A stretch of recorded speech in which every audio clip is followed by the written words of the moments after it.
Welcome to Esports Weekly with Coca-Cola. Every Friday we bring you essential news, top headlines, and in-depth discussion from the world of esports. On today's show, we cover the biggest announcements from Blizzcon, preview the Frankfurt Dota 2 major, and talk to Sir Scoots and Fifflaren about the crazy world of Counter-Strike Global Offensive. This is Esports Weekly with Coca-Cola.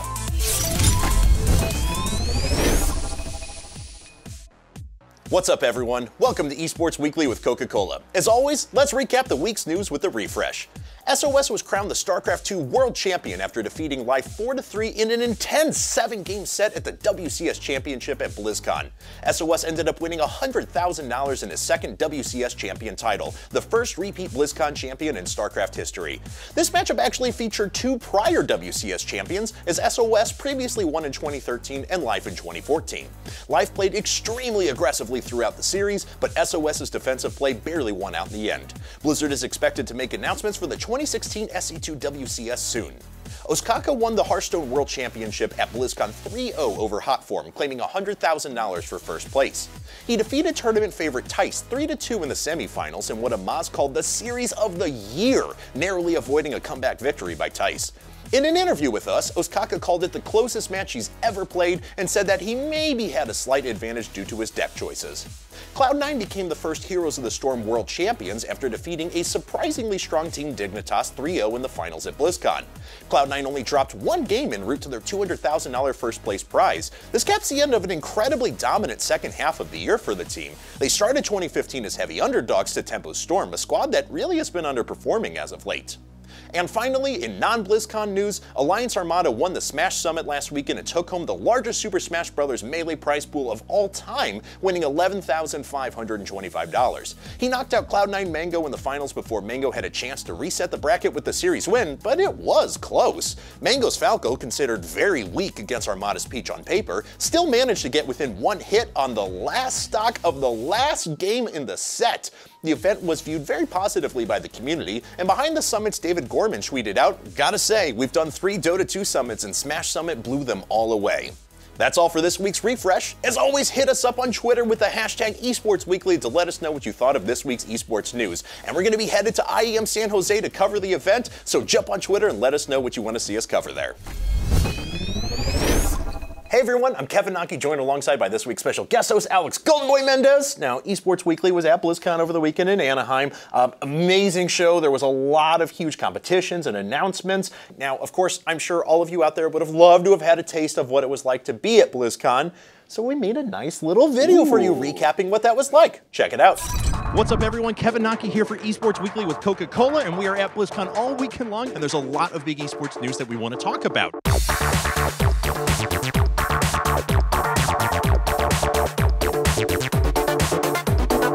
The Heroes of the Storm team presents to you the Arena. This is a mode with not a lot of game rules.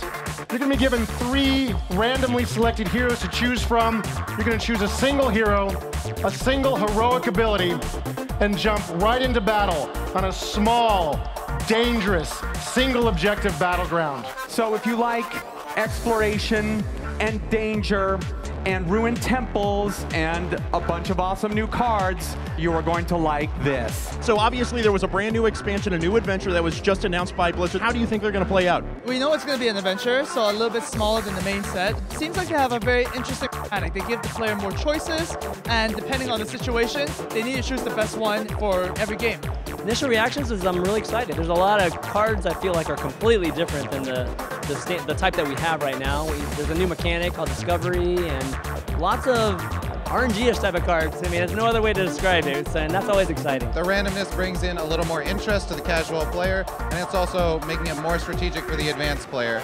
It's still too early to tell if the Discover mechanic is exactly going to do that, but I think it's a step in the right direction, and it's what Hearthstone really needs. Ysera awakens, 5 damage to clear the board, swipe to Elki's face, and Daniel Negreanu is going to win our show match. I'm having a blast. I just finished my match right here. I went in as a big underdog against this big-time gamer in Elki, you know, StarCraft genius and whatever, and I'm shocked that I won. I think you guys had a wager, right? What was that? It was like basically a bet. Like I have to cosplay as a Sludge Venture, like the next PCA if I lose. So that sucks.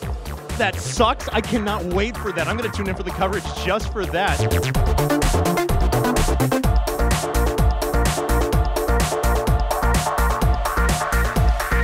We know there's a lot of changes coming down the line for WCS and the way that things are going to be structured. Are you really excited about the direction of StarCraft next year? I've been very vocal in the past about, the way Blizzard has handled WCS, and I could say full-heartedly that I support the direction they're taking WCS, and their overall mindset has improved tenfold over the last year, and I hope they continue to push hard in that direction.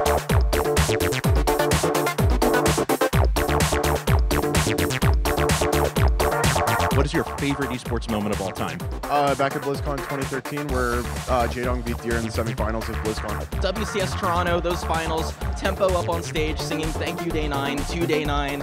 Just watching Sean get so excited, so moved by it, and just the whole crowd had just so much energy and so much passion. Thijs is looking at 15 damage right now on the board. He knows that if there's even one more point of damage available for Ostkaka next turn, playing the Yusera here would cost him the game. Your reactions to the match between Ostkaka and Thijs, that was a crazy semifinal. What'd you think about it? Oh man, I actually casted that series, and it was the best series of 2015. Thijs was heavily favored. You had a very close matchup against him in the semifinals. Tell me a little bit about that and what you think gave you the advantage there.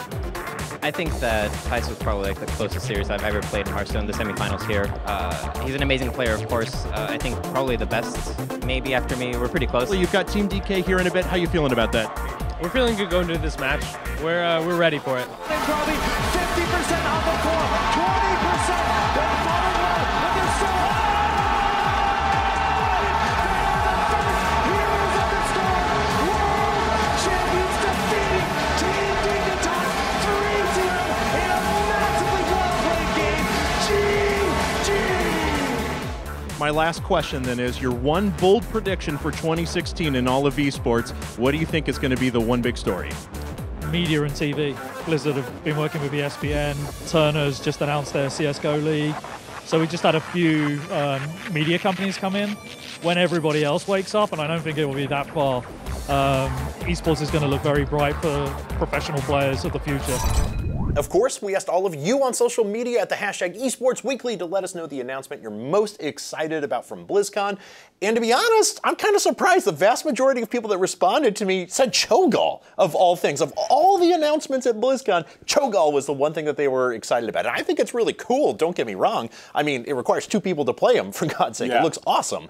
Yeah, I think Cho'Gall was just a pleasant surprise for a lot of people, and that's why they're very excited. But you know what, though? Again, not to be a broken record, but I am so excited for anything and everything that entails the land of Overwatch. Oh, I'm yes. so excited. Actually, I was really pumped for the Overwatch Origins edition because you actually got to get a glimpse of the backstories of each character. You know, they had Reaper, who actually you discover is a Hispanic guy, and I was like, hey, I'm Hispanic. This is awesome. Like, I was really pumped about that. And who knows, like, you know, one thing that also excited me was just Blizzard's whole commitment to the backstory of Overwatch. I'm just so they do excited lore better than almost anyone else, though. I know. Yeah. It's just going to be so amazing. But you know what, though? We also want to know what you guys are excited about on the Twitters. So let's go ahead, kick it off with Brandon Stork, who said, complete revamp of the SC2 ladder and the various changes and additions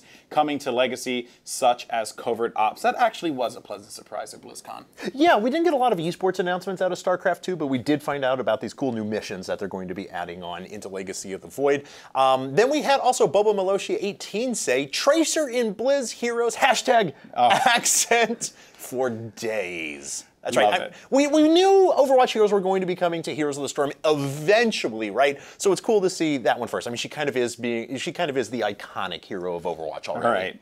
Who do you think is going to be the next hero from Overwatch? The next? Okay, so is it who I want to be or who do I think it's going to be? I have my opinion. Who do you want? Okay, so right now, the hero that I've been having the most fun with is one of the new ones from BlizzCon, and that is Genji. I want to see a freaking robot ninja hero inside of Heroes of the Storm. I want to appreciate our tank brethren. Okay. And I want either Zarya or Reinhardt to make their way into Heroes. Zarya would be awesome. Zarya would be such a good hero. How great of a support tank she would be, right? I just absurd, but yes, I love Heroes of the Storm and love Overwatch. So, of course, thank you guys so much for sending in your answers. Next weekend, though, we're going to be at IEM San Jose covering League of Legends and CSGO. big tournaments. Super excited for that one. As always, though, make sure you get at us using the hashtag Esports Weekly on Twitter and let us know what you want to see at the event. And now, let's move on to Dota 2. So this weekend features the kickoff of the Dota 2 Major in Frankfurt, where teams are going to be playing for $3 million. That's a lot of nuts. Oh yeah, that's a lot of nuts. There's going to be 16 teams overall. 8 teams were invited, including EG, CDEC, Team Secret, and then 8 teams qualified in through regional qualifiers as well. Invictus Gaming was supposed to attend, but unfortunately due to visa issues, they had to be replaced by Newbie Young. But that's been the only weirdness with the team so far. And we'll see if Newbie Young can actually step it up and surprise some people at this event. So they have a lot of eyes on them, which is very exciting stuff. Now, of course, in the post-international shuffle, because the international consumed a lot of our time and attention, lots of teams have changed up rosters significantly. Now, let's actually go ahead and take a look at some of the stories of these teams and how they all played out. Evil Geniuses, who won the international, and along with it came the largest prize pool in esports history. I mean, again, just, the sheer magnitude of the money is just absolutely insane, right? Yeah, when you win $6.6 million, you're doing all right for yourself. You're essentially a millionaire at that point. But since then, though, they've kicked Aoi from the team, picked back up Arteezy, and you know what, though? They've had some extremely inconsistent results. They really have. Very surprising from the champions of the international. They dropped out first round at ESL New York, which caught a lot of people off guard. But you know what, though? They did make it to the final, right, in MLG New Orleans against Team Secret. They ended up losing that one, though, 3-1. Again, not something you'd expect out of this world champion caliber team. Yeah, after that round 1 loss at ESL 1 to Vegas Squadron, they actually said, thank you. We needed that wake-up call, and hopefully it kicked them into gear. The team has been experimenting with adjusting some players into new positions. Fear has taken a new role. Sumail and Arteezy are kind of swapping out right now as they figure out what actually works in that position in mid. And even with the consistency, I mean, we gotta say, at the end of the day, this is the team that won the International 5, except for just one player that they ended up changing. So they've got to still be strong favorites coming into this event. Now, CDEC, their opponents at the finals at the International 5, have basically done what no other Dota team has done. They haven't changed their rosters at all. They're Blasphemy. I know, right? They're completely the same team that they were, and they've been doing all right since the International. Yeah, and while EG has had fairly inconsistent results, one can argue that CDEC has had very consistent results. CDEC ended up taking 3rd at ESL 1, 3rd at MLG, and 5th at Nanyang. So not bad, but not impressive either. So we'll see. We'll keep a close eye on them, especially going into Frankfurt. Now, Vici Gaming, on the other hand, they dropped their carry player Hao, which is huge, and grabbed the latest up-and-coming star in Dota, Burning from IG. So he's kind of been the talk of the town for a lot of people. So we'll see how that plays out for them. Vici only attended one tournament, though, after the International. That was Nanyang, where they actually ended up getting 2nd place, only losing to Team Secret. And man, I feel like we've been talking about Team Secret quite a bit. Yeah, maybe we should talk about them too. So let's do that. Do want to mention, though, that Burning, the player who was formerly on IG, has been around for a while, but he has just been playing crazy good lately, so that's why he has been so sought after. Speaking of Team Secret, though, we have to talk about their situation coming into the event. I mean, here was a team who went into the International 5, expected to play very well, if not take the entire event. They had kind of a disappointing 7th place finish there.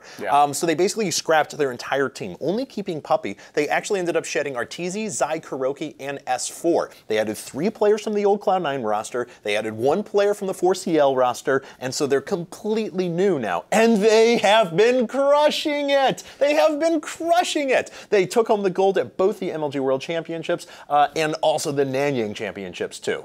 Keep in mind, though, I have this theory about new teams. It's called the new car smell, and sometimes you just have teams that click at the beginning. It's like when you buy a car for the first time, you're like, man, this smells amazing. But then, you drop a burger, it starts to smell a little funky, and then over time, we'll see if that ends up happening to Secret. But you know what, though? This is a very promising roster, without a doubt. Now, of course, the week-long Frankfurt Major kicks off today, the November 13th, running all the way to November 21st. Now, you can go ahead and catch all the action at twitch.tv/ESL_Dota2. But here's the thing, it's probably going to be on the front page of Twitch, so you can just go to twitch.tv and see it there anyway. Oh, absolutely. And for our roundtable this week, we had to talk about what is most likely the esports game of 2015, if we're being totally honest, and that's Counter-Strike Global Offensive. And after being released to a pretty tepid reception, CSGO has just been exploding after languishing for a few years without a lot of success. In mid-2014, it seems like the game just blew up, and ever since then, people around the globe have been playing by the millions lately. It's been picking up some pretty significant steam. Yeah, and